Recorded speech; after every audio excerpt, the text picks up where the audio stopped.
자, 드디어 이 처참한 전쟁은 다윗의 승리로 끝이 나게 되었습니다. 이길 수 없는 전쟁이었습니다. 수적으로 보나 상황으로 보나 이 전쟁은 도무지 이길 수 없는 전쟁. 그런데 어떻게 이겼나? 몇 가지 승리의 요인들을 짚어볼 필요가 있겠죠. 첫째로 이름 없는 용사들이었습니다. 어떻게 다윗이 승리할 수 있었나? 이름 없는 용사들이 있었습니다.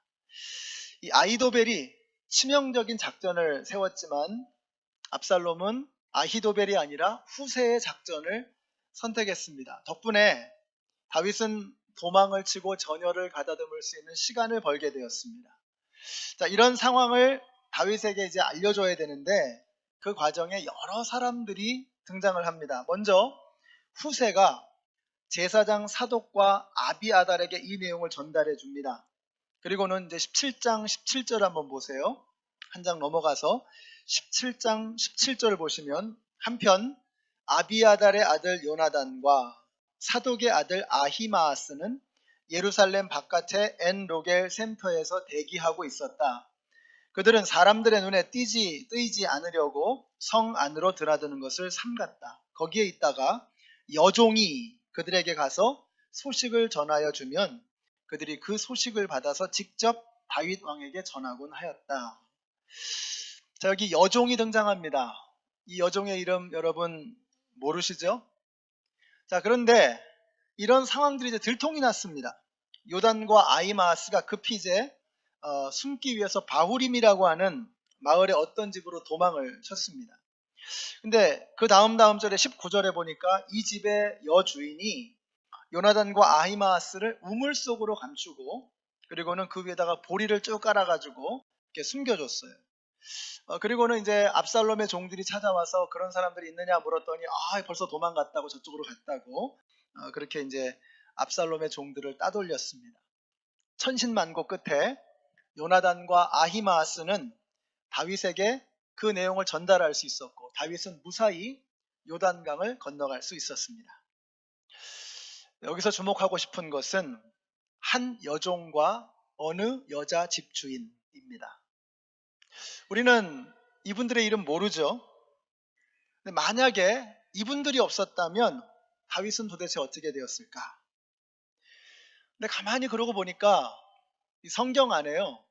이름도 알 수 없는 그러나 없어서는 안 될 그런 사람들이 참 많더라고요. 기드온에게 70명의 자식들이 있었습니다.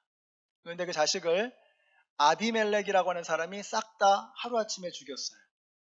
그 아비멜렉을 성 위에서 맷돌을 던져가지고 죽인 여인이 있습니다. 그 여인의 이름을 우리는 몰라요. 나아만이 문둥병에 걸렸습니다. 근데 그 집에 있는 여종이, 계집종이 이스라엘에 가면 엘리사라는 분이 있습니다. 가보십시오. 나을 수 있습니다. 이야기를 해줘서 나아만이 이스라엘에 와서 요단강에 몸을 담그고 병이 낫게 돼요. 그 계집종의 이름을 우리는 모릅니다. 예수님께서 오병이어의 기적을 일으키셨어요. 보리떡 5개와 물고기 2마리를 예수님에게 가져온 어린아이의 이름을 우리는 몰라요. 예수님에게 향유 옥합을 깨트려서 자기의 머리카락으로 예수님의 발을 씻겨드렸던 그 여인의 이름을 모릅니다. 마리아라고 생각하지만 성경에 그렇게 정확하게 나와 있지는 않아요. 몰라요. 예수님께서 이제 나귀를 타고 예루살렘으로 입성하셔야 되는데 그게 이제 그 미가서 그 9장 9절에 나오는 그 말씀을 예언을 이루기 위해서 그래서 저 앞에 건넌 마을에 가서 나귀가 보이면은 데리고 와라. 만약에 뭐라고 하면 주께서 쓰시겠다고 해라. 그 이야기를 듣고 두 말도 없이 자기의 나귀를 내어드렸던 그 주인, 우리는 그의 이름을 모릅니다. 그 주인이 나귀를 내어드렸기 때문에 예수님은 성경 말씀 그대로 나귀를 타고 예루살렘으로 들어가실 수가 있었죠. 사도 바울이 이제 적들의 음모에 의해서 죽임을 당할 위기에 있었습니다. 그런데 그 이야기를 우연히 들은 사도 바울의 생질 조카가 바울에게 그 이야기를 알려줌으로써 그 위기를 모면할 수 있었어요. 그 조카의 이름을 우리는 모릅니다. 성경에는 이름을 알 수 없는, 그러나 그 사람이 꼭 거기 있어야만 하는 너무나 소중한 사람들이 있다는 것입니다. 사랑하는 성도 여러분, 우리는 자꾸 우리의 이름을 알리려고 하죠. 근데 그게 중요한 게 아닙니다. 다윗도 보시면 그 여종과 그 여자 집주인의 이름 몰랐을 겁니다. 그런 사람이 있다는 것조차도 몰랐을 수도 있어요. 자, 그러나 하나님은 아십니다. 틀림이 없어요. 왜냐하면 하나님께서 압살롬을 물리치고 다윗을 승리하게 하시려는 그 계획을 쫙 세우셨는데, 그 계획에 있어서 그 여종과 그 여자 집주인이 꼭 필요했던 거예요. 그래서 그 사람들을 거기에 세워두신 거죠. 하나님의 계획 속에 이미 여종과 여주인은 있었던 거예요. 하나님은 그들을 아십니다. 사람은 몰라요. 다윗도 몰라요.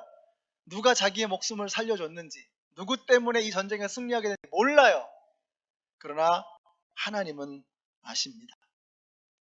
이름도 없는 무명의 용사들 때문에 다윗은 오늘 승리할 수 있게 되었던 것입니다. 강화도 광성보에는 순국 무명용사비라는 것이 있습니다. 한번 사진을 보실까요? 여기 자세히 보시면 신미양요 순국 무명용사비라고 적혀 있습니다. 1871년 신미년이죠. 이때 미국의 함대 5척이 1200명의 병력을 이끌고 강화도를 침범했습니다. 이를 지키기 위해서 어제연 장군이 600명의 군사들을 이끌고 녹슨 칼, 그리고 형편없는 그런 무기를 가지고 배수의 진을 치고 그들과 맞서 싸웠습니다. 그리고 싸그리 다 장렬하게 전사했습니다. 매천야록이라고 하는 책에 보면 이런 기록이 나옵니다. 칼을 들고 싸우다가 칼이 부러지자 납으로 된 탄환을 적에게 던지며 싸웠으며 적의 창에 난자되고 머리를 베어갔다. 그때 죽은 사람들 중에 이름도 모르는 7명의 그 군인들이 있었습니다. 그 7명의 군인들, 그들의 이름을 기리기 위해서 신미양요 순국 무명용사 기념비라고 하는 것이 세워지게 된 것입니다. 제가 이걸 보면서, 이 그림을 보면서 제가 두 가지를 생각했어요. 우리가 신앙생활이 이게 장난으로 하면 안 되겠다. 저들이 목숨을 걸고 강화도를 지켰던 것처럼, 나라를 지켰던 것처럼 우리가 살아가는 신앙생활, 우리가 해나가는 신앙생활, 이거 장난 아닙니다. 교회를 재미로 나오시면 안 돼요. 물론 교회는 재미있어야 합니다. 저는 교회가 즐거운 곳이어야 된다고 믿어요. 그래서 재미가 있어야 돼요. 근데 재미만 가지고는 오래 안 가요. 의미가 있어야 합니다. 재미는 시간이 지나면 감소합니다. 의미는 시간이 지날수록 깊어지는 거예요. 저는 여러분이 교회 생활을 재미로 하지 마시고 취미로 하지 마시고 그 안에서 깊은 하나님의 의미를 발견하시고 진지하게 우리 배수의 진을 치고 적군과 싸웠던 이들을 생각하면서 우리도 신앙생활을 정말 진지하게 해나갔으면 좋겠어요. 또 한 가지 느끼는 건 뭐냐면, 이름이 없이 쓰러져 갔지만 기억하시는 분이 있겠다. 우리 하나님께서는 기억하신다는 거예요. 사람들은 몰라줘도 우리 하나님은 기억하실 줄로 믿습니다. 아까 우리 집사님 간증하셨던 거기 나오는 목련인, 여러분 그 눈물을 누가 압니까? 찬밥 한 덩어리 하고 김치 있어가지고 그거 가지고 어떻게 해야 되나 전전긍긍하며 눈물을 흘리는데 김치볶음밥 먹자고. 그 김치볶음밥 만들면서 얼마나 울었을까 싶어요. 그 눈물을 목장 식구들이 알까요? 그 눈물을 담임 목사님이, 김인기 목사님이 아시겠어요? 근데 하나님은 아시는 거예요. 하나님은 보시는 거예요. 그 눈물을 하나님께서는 한 방울 한 방울, 그 눈물 흘리는 그 자리에 하나님께서 함께하고 계시는 거예요. 우리 사랑하는 성도 여러분, 우리가 이름을 내지 않아도, 유명한 사람이 되지 않아도 하나님 한 분이면 충분한, 아까 우리가 찬양 불렀죠? 어린 양 찬양하리. 예수님 한 분으로 충분해요. 예수님 한 분만으로 만족해요. 우리가 하나님에게 인정받는다면 그것으로 충분한 저와 여러분이 되시기를 우리 예수님의 이름으로 축원합니다. 제가 이 설교를 준비하면서 이 부분하고 제가 이제 막 씨름을 하고 있는 그 중에 딱 카톡 하면서 카톡이 왔어요. 카톡 하면서 이제 오잖아요. 딱 왔는데 한 집사님께서 이런 내용의 카톡을 보내주셨어요. 목사님, 커피 스테이션이 완성이 되었는데 우리 성도님들이 떡을 사주셔가지고 마련한 기금으로 된 거예요.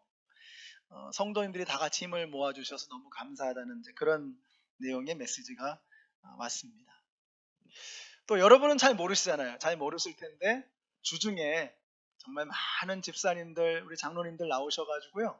그 커피 스테이션 만들기 위해서 얼마나 애쓰시고 얼마나 수고하셨는지, 또 애기들 그 놀이공간 밑에 보면 이제 근사하게 벌써 이제 장판까지 다 깔고 이제 다 만들어 놨거든요. 거의 이제 완성이 됐거든요. 그거 주중에 많은 집사님들, 장로님들 오셔서 애쓰고 수고하셔서 그렇게 만든 거예요. 이름도 모르시잖아요. 누가 했는지도 모르고 그냥 와보니까 돼 있는 거잖아요. 근데 저는 하나님은 알고 계신다. 믿습니다. 하나님은 보고 계시는 거예요.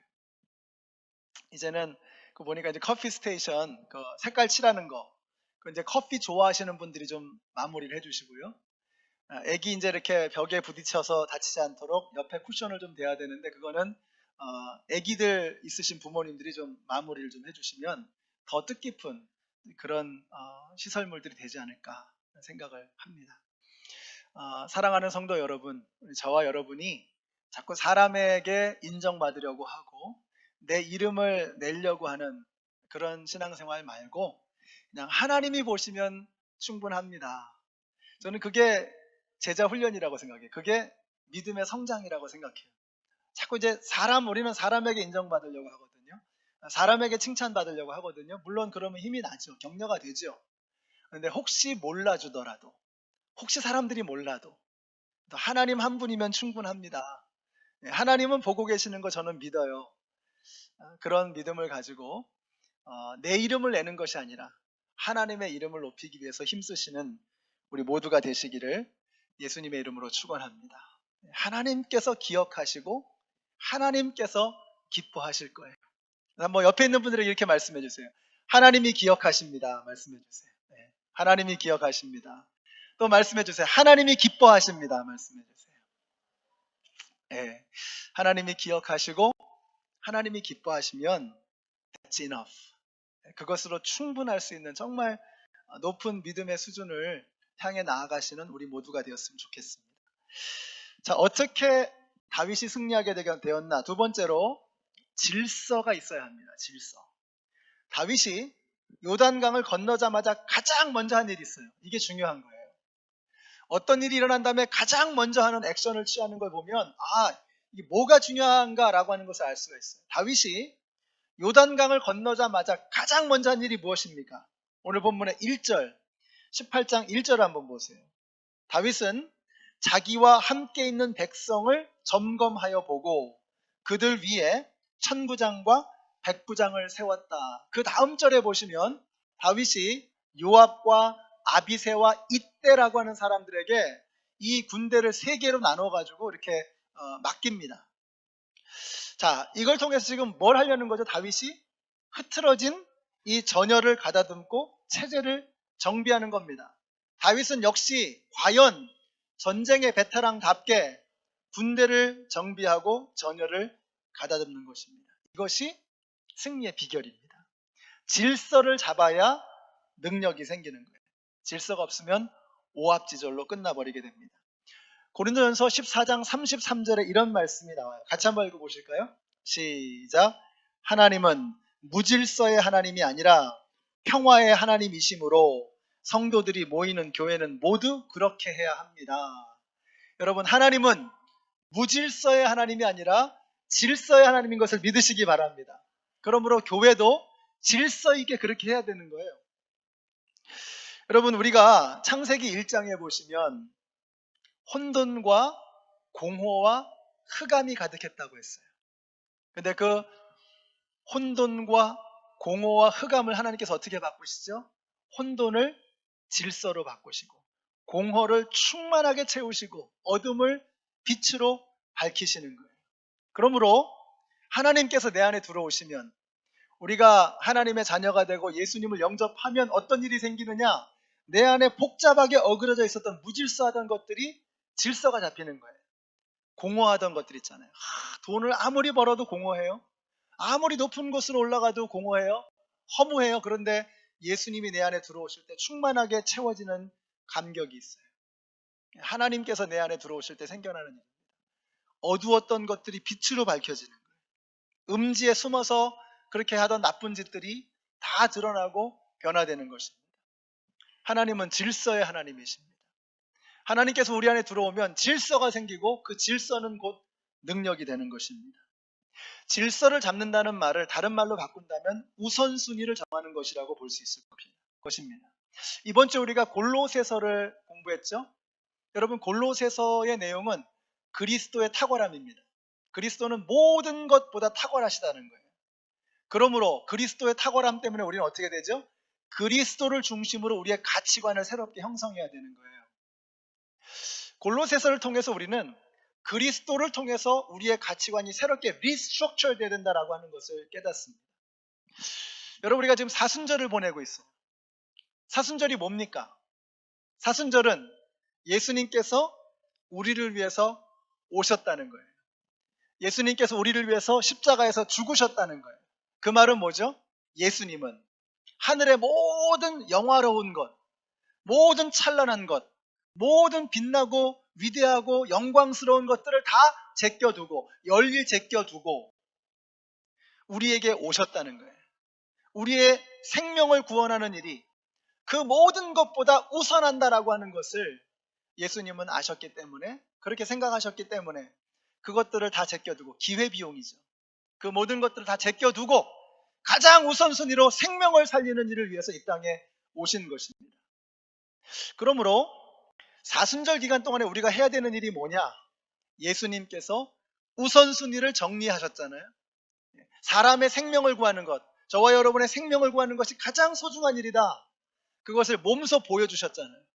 그러므로 우리가 이 사순절 기간에 해야 되는 가장 중요한 일이 뭐냐? 우리도 우선순위를 정리해야 돼요. 프라이어리티가 뭐냐? 나의 프라이어리티가 뭔가를 분명하게 정해야 되는 것이 바로 이 사순절 기간에 우리가 해야 될 일입니다. 그걸 우리가 정리를 하게 되면 정말 목숨 걸고 살아야 할 그 중요한 의미가 무엇인가, 가치가 무엇인가를 정리하게 되면 어떤 일이 생기게 될까요? 능력이 나타나는 거예요. 그래서 사순절 기간은 뭐 하는 기간이다? 제가 칼럼에 썼죠? 배터리를 충전하는 기간이다. 느낌이 아니라 배터리를 충전하는 기간입니다. 사순절은 우리의 방전되어져 버린 배터리를 다시 리차지하는, 충전하는 기간이에요. 그래서 이번 사순절 기간 동안에 여러분 흐트러졌던 여러분의 우선순위, 여러분의 질서, 무질서하게 혼돈하고 공허하고 어두웠던 우리의 모든 삶을 예수 그리스도로 밝히고 가장 위대하시고 탁월하신 예수 그리스도를 중심으로 질서를 잡아서 능력을 회복하시는 우리 모두가 되시기를 예수님의 이름으로 축원합니다. 그래서 한번 우리 옆에 있는 분들에게 말씀해 주세요. 정돈하고 삽시다. 말씀해 주세요. 정돈하고 삽시다. 질서를 잡읍시다. 질서를 잡읍시다. 정말 중요합니다. 다윗이 승리하는 삶을 살기 위해서 요단강을 건너자마자 첫 번째로 했던 일은 질서를 잡는 일이었어요. 여러분도 질서를 잡으셔야 돼요. 2018년 여러분이 승리하기를 원하신다면, 능력 있는 삶을 올해 살기를 원하신다면 여러분 집으로 가는 길에 내가 어떻게 살아야 할 것인가 한번 좀 정리하시기 바래요. 일부 예배 때 우리 간증하신 분 얘기가 주일날 전에는 집으로 돌아가면서 은혜를 나눴대. 은혜를. 우리가 오늘 말씀으로 오늘 예배에서 이런 은혜를 받았지. 근데 이번에 평신도 세미나 갔다 오고 나서는요, 이제는 은혜를 나누는 것뿐만 아니라 이번 주에 뭘 할까를 나누기 시작했다는 거예요. 정말 좋은 것 같아요. 이게 정말 좋은 아이디어다. 이제 은혜의 기억이 생생할 때 은혜 받은 거 이것만 나누고 끝나지. 오늘 은혜 받아서 너무 좋아. 정말 그렇지. 여기서 끝내지 마시고 이번 주를 내가 어떻게 살 것인가. 주일은 하루의 첫 번째 날 아니에요. 그 하루의 첫 번째 날 주일날 들은 그 하나님의 말씀 가지고 내가 이번 주를 어떻게 살 것인가. 이걸 결정하시고 다짐하세요. 우선순위를 세우십시오. 그래서 이번 주에 어떻게 우선순위를 세우고 살아갈 것인가. 삶을 질서 있게 정돈하시는 저와 여러분이 되시기를 바랍니다. 자, 마지막으로 다윗이 어떻게 승리하게 되었나? 하나님께서 승리케 하신 겁니다. 이건 우리가 너무 당연하니까 사실은 자꾸 잊어버리고 살아요. 그러나 여러분, 하나님께서 승리하게 하십니다. 승리는 하나님이 주시는 겁니다. 이게 오늘 나누고자 하는 마지막 메시지입니다. 승리는 하나님이 주신다. 우리 8절 말씀 같이 읽어보실까요? 8절 시작. 싸움이 온 땅 사방으로 번져나가자 그날 숲속에서 목숨을 잃은 군인이 칼에 찔려서 죽은 군인보다 더 많았다. 이거 어디서 많이 본 기억이 나지 않으세요? 여호수아가 기브온 족속을 구하기 위해서 가나안 사람들과 전쟁을 치를 때의 일이었습니다. 하나님께서 어떻게 하셨죠? 여호수아서 10장 11절에 보니까요. 하나님께서 그들에게 큰 우박을 퍼부으셨으므로 많은 사람이 죽었다. 우박으로 죽은 자가 이스라엘 자손의 칼에 찔려서 죽은 자보다 더 많았다. 똑같은 상황입니다. 여호수아의 군대가 칼을 휘둘러서 죽인 가나안 사람들 적들보다 하나님께서 우박으로 쳐서 죽인 사람이 더 많다는 거예요. 그날 다윗의 군대가 칼을 휘둘러서 죽인 적들보다 그 수풀에서 에브라임 수풀에서 죽은 사람이 더 많다는 것입니다. 자, 이게 뭐를 의미할까요? 하나님께서 승리하게 하셨다라고 하는 거예요. 자, 2만 명의 군대가 죽었다고 했어요. 압살롬의 군대 2만 명이 죽었다. 근데 그 2만 명 중에 통계를 내보니까 2만 명 중에서 다윗의 군인에 의해서 죽임을 당한 사람보다 숲속에서 죽은 사람이 더 많다는 거예요. 그런데 숲속에서 어떻게 죽었을까요? 몰라요. 우린 몰라요. 그러나 하나님께서 오늘 본문을 통해서 한 가지 힌트는 보여주셨어요. 한 사람은 어떻게 죽어요? 자, 9절 보세요. 9절. 압살롬이 어쩌다가 다윗의 부하들과 마주쳤다. 압살롬은 노새를 타고 있었는데 그 노새가 큰 상수리 나무의 울창한 가지 밑으로 달려갈 때에 그의 머리채가 상수리 나무에 휘감기는 바람에 그는 공중에 매달리고 그가 타고 가던 노새는 빠져나갔다. 압살롬이 뭘로 유명하죠? 머리카락이 많기로 유명하잖아요. 한번 그림을 좀 한번 보실까요? 자, 여기 이제 예루살렘에서 마하나임으로 다윗이 이제 도피를 했죠. 마하나임에서 The Forest of Ephraim, 에브라임 수풀이라고 하는 곳에 가서 굉장히 숲이 우거진 곳입니다. 여기 가서 전쟁을 하는데 이렇게 우거진 숲이에요. 자, 제가 이제 이번에 압살롬의 죽음, The Death of Absalom이라고 하는 이렇게 딱 쳐보니까요. 이게 예술 작품들이 굉장히 많더라고요. 이 압살롬의 죽음이 굉장히 많은 예술가들에게 영감을 불어넣어 주었구나. 이게 12세기에 그려진 작품이고요. 그 다음 이건 13세기, 이건 15세기, 이거는 19세기 초반이고요. 이거는 19세기 후반, 이거는 20세기, 이건 이제 21세기 최근에 이거 외우느라고 아주 혼났습니다. 머리카락이 길지요? 압살롬 잘생겼잖아요. 자, 머리카락이 길다는 것은 남성성의 상징입니다. 힘이 좋다 하는 거죠. 그러니까 압살롬은 대단히 매력적이고 아주 정력적이고 힘이 있는 에너지가 넘치는 이러한 사람이었던 거죠. 그러니까 이 머리카락이 얼마나 자랑스러워. 그래서 막 머리 휘날리면서 이러고 다녔을 것 같아요. 그날도 왜 그랬는지 하여튼 에브라임 수풀에서 머리를 휘날리면서 막 노새를 타고 가는데 상수리나무에 탁 걸려버린 거예요.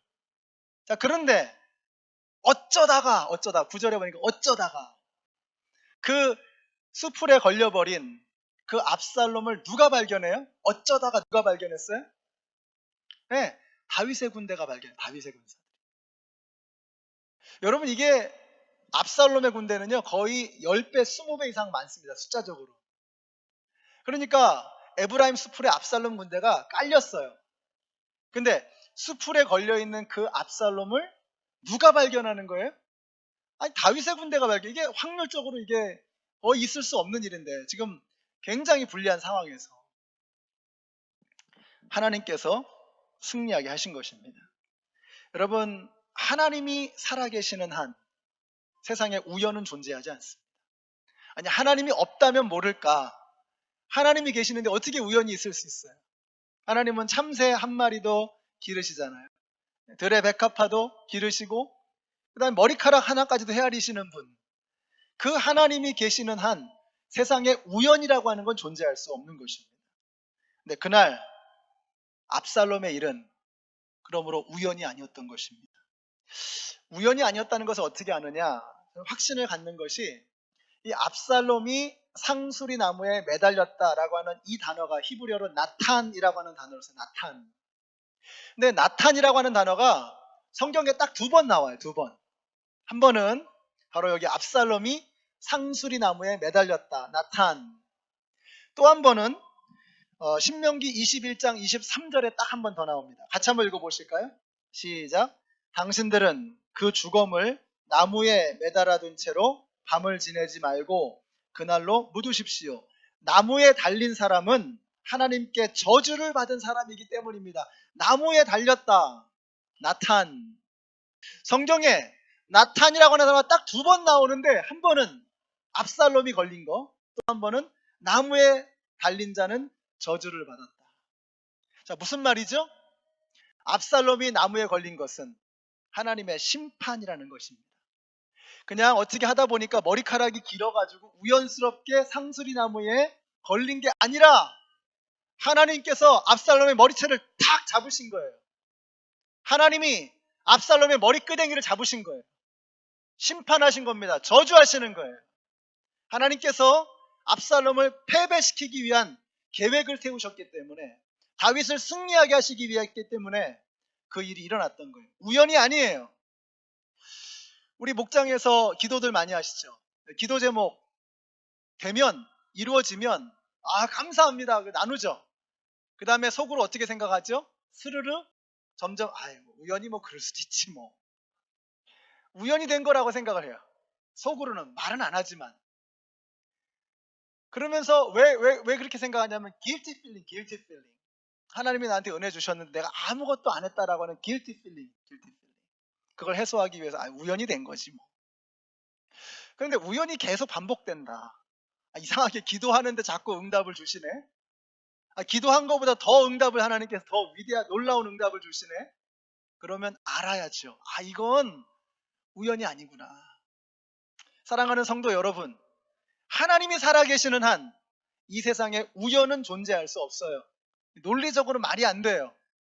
하나님이 계신다면, 여러분이 하나님 믿으신다면 이것도 믿으셔야 돼요. 우연은 존재할 수 없다. 하나님의 주권 가운데 있는 것입니다. 그날 하나님께서 압살롬을 패배시키시고 다윗에게 승리를 주신 거예요. 승리는 하나님에게 오는 것입니다. 오늘 말씀을 마치겠습니다. 한번 돌아보세요. 우리가 이제 계속 사무엘하를 공부했잖아요.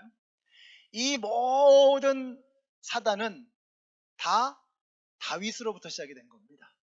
다윗이 범죄함으로 하나님께서 다윗에게 벌 주신 거예요.